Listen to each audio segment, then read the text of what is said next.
Cooperativa Agricola Volpago offre carne fresca di prima qualità. Ci trovi a Volpago del Montello, Pieve del Grappa, Tre Baseleghe e presso lo spaccio del contadino a Dolo e Massanzago.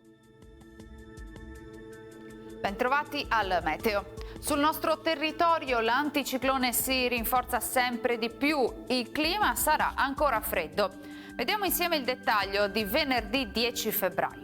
Sul Veneto ci attende una splendida giornata all'insegna del sole dappertutto. Il cielo si presenterà sereno o al più poco nuvoloso per qualche sottile velatura di passaggio nel corso del pomeriggio.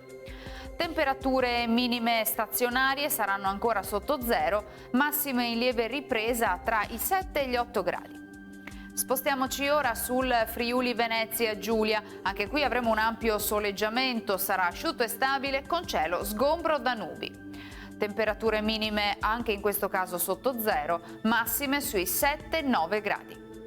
Infine diamo uno sguardo al Trentino Alto Adige, dove non mancheranno condizioni di bel tempo con qualche velatura in transito, ma del tutto innocua.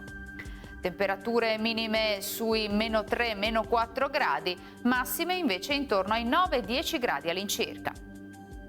Dal meteo è tutto, vi auguro un buon proseguimento in nostra compagnia.